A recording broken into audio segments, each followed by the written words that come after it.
Tervist, mina olen Illar Kohvinavalt ja täna on laupäev, 16. november aastal 2019 ja ilm on selline soe ja siuke nagu kerge tuduvihma tuleb, vaikne.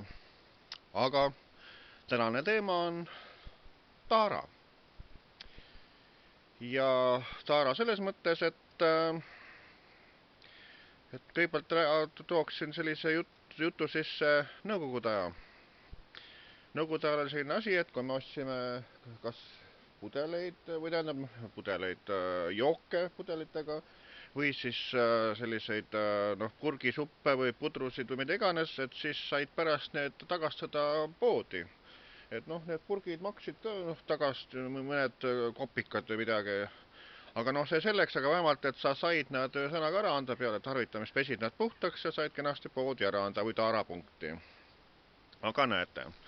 Nüüd on niimoodi, et mida saab ära anda, on näiteks Värska pudel, siin on olemas patendimärk peal ühesõnaga, samamoodi limonaadipudel, samamoodi on olemas siin patendimärk, et saad taara automaati panna. Ja meil on õllepudelid ja purgid osalised, mis saab anda, aga miks ei ole näiteks lõunamaine pudel, siin ma ei näe mingisugust patendimärki peal.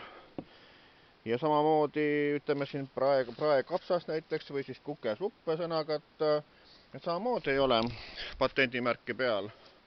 Aga siis võiks olla selline asi, et samamoodi taarapunkti võiks ju neid siis praeguski nagu, et ära anda või siis kus taara automaati saab.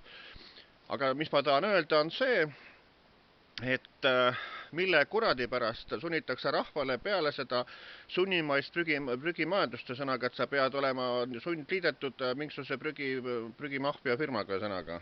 Selle asemel tuleks hoopis teha seda, et sundida nende tootjatele jälle panema nende purkide pudelite peale kas patendimärgid, et sa saad need automaati anda või siis üldse ära, et mispärast peab inimene, praegust on selline olukord, et sa ei saa neid, millel ei ole neid patendimärki pudelitel või siis purkidel, sa ei saa neid ära anda, et sul pead nad nagu kodus seisma jääma sõnaga, et umbes nii, et pead prügikasti viskama. Miks peab prügikasti viskama neid?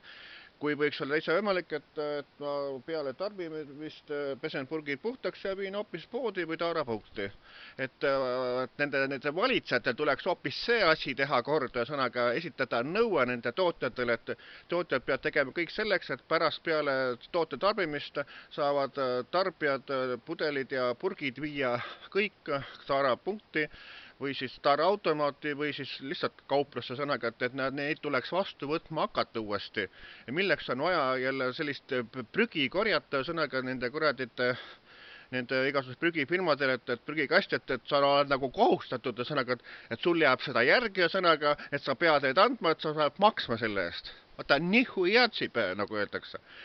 Asi tuleb, see süsteem tuleb korda teha ja süsteem tuleb korda teha niimoodi, et iga inimesel peab olema võimalus anda ära seda ühesõnaga taarat, et see taara ei pea olema prügi, et see nii-öelda prügifirmale pead ära andma.